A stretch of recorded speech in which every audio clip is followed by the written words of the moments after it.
Hello, readers, and welcome to an interview with Bryan Hurt. Bryan Hurt has been published in the Kenyon Review, Tin House, and the American Reader, among other places. He also has two books coming out next year, the first being an anthology of surveillance-themed stories, and the second, which won the Start Your Own Prize for Innovative Fiction, is titled Everyone Wants to be an Ambassador to France. Bryan, how are you doing today? Hey, Herschel, thank you. Thank you for having me. I'm doing very good. Yeah, that's good to hear. Yeah, we're glad to have you on the show. But just to get started here, I think it's really interesting that you won an award for innovative fiction. I've read a couple of your short stories, and I noticed in The Fourth Man and The Sadness of Tycho Brahe's Moose that you've got sort of an interesting blur between prose and poetry. Is this something that you're interested in exploring? I am not a poet, nor would I ever claim to be a poet, though I think it's nice that you would label me as such. I'm more interested in those stories. I think I'm more interested in exploring the verticality of the page. You know, prose is typically a very horizontal looking type of endeavor. So we just write sentences all the way across the page. So, you know, across. And that affects how we read the piece. It affects the speed with which we read the piece, and it affects the emphasis that we put on individual lines. And so in those pieces, I was just playing around with what if instead of making it horizontal, I changed how it looked and felt and read by making it vertical as well. That's interesting. I was actually separating those two things because I thought with some of the language in your pieces, it felt more poetic, but at the same time, I did feel like you experimented with space. Yeah.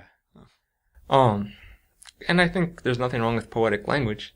It's the medium with which we write, so we need to be careful with the words we choose, just as poets are. So one thing I actually really like about your prose is, and you say you're very careful with it, is that it does feel very clean and almost idiosyncratic sometimes. Thank you. And I was just wondering about, in terms of style, have you worked on deliberately developing your prose in this direction?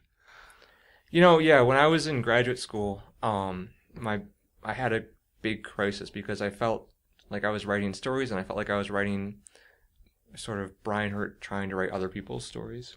And my crisis was like, I felt like I needed to have a voice. And so I spent a lot of time trying to figure out what Bryan Hurt's voice, listen to me, third person, but trying to figure out what my voice was and experimenting a lot with voice. I'm the kind of writer who needs to hear a voice before I have a story. So a lot of the times I need a first line, and if I don't have a first line, or a line that doesn't sort of ring true to me in whatever arbitrary way it rings true to me, then nothing else follows. But to answer your question, yes, I thought very deliberately and for a long time about what I might sound like and how I might go about sounding that way. Now, my next question is one that gets posed to writers with alarming frequency, really. Yeah. But I'm very interested in the answer. What is your relation to fictional characters of yours? I'm particularly interested in the example of your connection to the protagonist of My Other Car Drives Himself, which, for people who have not read that, is that character is a seemingly apathetic engineer who cheats on his wife. That's true. Well, of course, so the question, in a sense, is, am I writing about myself? Yeah, absolutely. Every character is me, and every parent is my parents. No. Yeah, no. I nodded. yeah, I know. You're nodding in affirmation. Like, yes, of course, that makes sense. I think we are always going to enter into the story. Our experiences and our obsessions and our concerns are always going to enter into the story, whether we intend them to or not. So, in My Other Car Drives itself, it's about a Google engineer who is on the chase team that follows around self-driving cars and then picks up the pieces when these cars eventually crash themselves. And, what I was deliberately thinking about in that story is a character who is, the metaphor of a character who's happy to be driven around, who's happy not taking control of his life. Who's happy to follow a self-driving car if it were leading him wherever it might go, and inevitably the car goes in bad directions and crashes itself. The affair in that story, as I recall it, he doesn't necessarily initiate it, and so he's not a character with a whole lot of agency. He's a character who feels his life is out of control, but also likes not having control as well. Does that make sense? Yeah. Yeah. That's interesting. Yeah. But is he me? No. Does, do parts of me slip onto the page? Absolutely. And I like that blurriness. I think I like playing with that blurriness. And, if you think it's me, that's cool. I'm okay with that. Now, you're mostly right now, you're known for your short stories, like some of the few that I've mentioned. Yeah. But you're also working on a novel. How has writing a novel been a different experience than short stories?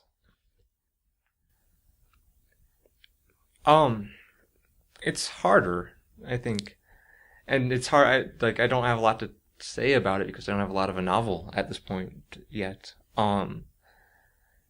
It's a short story is sort of, you're pushing to the end, and you're sort of, I feel like it's more of an endurance thing. So you sit down for many number of hours and you see the whole thing, and you try to write with this whole structure in mind towards this inevitable ending. Whereas a novel is about opening things up and sort of looking for possibilities and following things in different directions, and not knowing what the end is going to be, and scarily trusting that there will be an end and that you're moving in a definitive direction. It's interesting that you talk about the ending there, because I know you're currently teaching at Colorado College, and one of the things you tell your students is that your ending should be both inevitable and surprising. Just talk a bit about that for a bit. Well, yeah, I think I think a good ending shocks us in some way, but a good ending also is a moment of recognition and understanding. And so when we read the end of a good story, we didn't see it coming, but we also realize that there was no other way that it could have been, if that makes sense. No, that makes a lot of sense. Yeah. And then I was also wondering, going on the teaching tangent, is that you are like the vast majority of writers, you supplement your income by teaching others. But do you really feel as though creative writing is something that can be taught? Yes, absolutely. I have a friend who doesn't like teaching creative writing at all, and it's not that she doesn't feel that it can be taught, but she thinks it's a tremendous responsibility to teach it to people, and doesn't particularly want to carry the weight of that responsibility. I think it's incredibly fun, and I think what we teach in the creative writing classroom, you encounter students of different abilities and different talent levels all the time. And, you can't teach talent, obviously. And some students are going to be a little bit more talented than other students, and that's all fine and good. But you can teach this thing that we call craft. You can teach students to be better readers.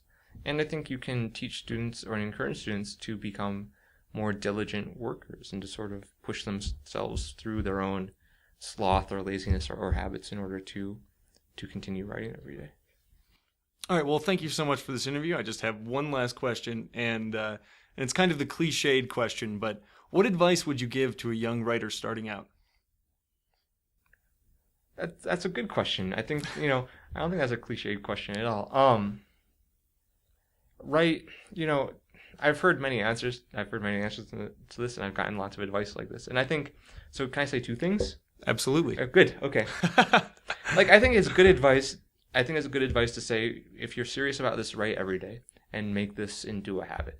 And I don't care. It doesn't particularly matter how much you do it every day, just that you sit down and do it and build the time to do it. But that's all well and good if you can afford the time and luxury to do that in your life. I think what's important though is that when you sit down to write, whether or not you're doing it every day or not, you're only working on what you want to work on. You have no obligations except to your own pleasure and your own interests. And so write what you want all the time and only what you want. Awesome. Well, thank you again. Well, thank you, Herschel. This was a lot of fun. And readers, if you are interested in more interviews with either other authors or as well on the other side with game developers or figures in the gaming community, definitely check out literaryvideogames.com. Thanks again, and I will see you next time.